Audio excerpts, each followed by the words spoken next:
હાલ કાળઝાળ મોંઘવારીમાં લોકોને પરબ માટે 2 પાણીના માટલા મૂકવાના હોય તોય વિચાર કરે। ત્યારે નવી સાંકળી ગામના ખેડૂત ભગવાનજીભાઈને પોતાની વાડીએ બેઠા હતા ત્યારે વિચાર આવ્યો કે શિયાળો ઉનાળો ચોમાસામાં માણસો તો પોતાની રહેવાની વ્યવસ્થા કરી લેશે, પરંતુ અબોલ મૂંગા પંખીનું કોણ? શું થતું હશે? જ્યાં ચોમાસામાં ભારે વરસાદ હોય ત્યારે અબોલ મૂંગા પંખીનું શું થાય?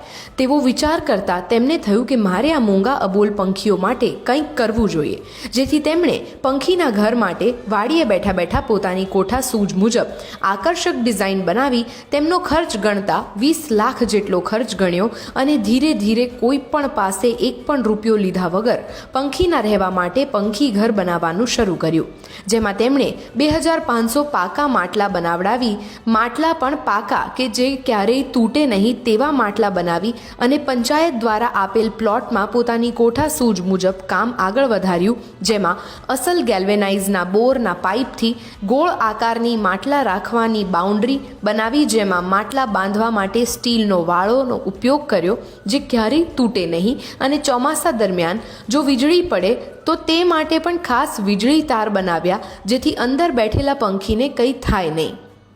ભગવાનભાઈએ શિવની સ્થાપના કરી એક મંદિર ફક્ત પંખી માટે જ બનાવવામાં આવ્યું છે, જ્યાં ભગવાનભાઈએ પંખીને ચણ અને પાણી માટે કુંડા બનાવ્યા છે। આ બધું બનાવવામાં તેમણે ₹20 લાખનો ખર્ચ કર્યો। તેમના જણાવ્યા અનુસાર માણસ તો પોતાનું બધું કરી લેશે, પણ આ અબોલ પંખી માટે લોકો ગામે ગામ આ રીતના પંખી ઘર બનાવે તો ઘણું સારું કહેવાય। આ માટલાના પંખી ઘરમાં 10,000થી વધુ પંખી પરિવાર આરામથી રહી શકશે।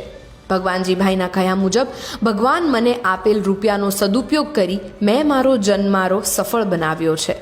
ભગવાનભાઈની આ પહેલને વાઇબ્સ ઓફ ઇન્ડિયા બિરદાવે છે।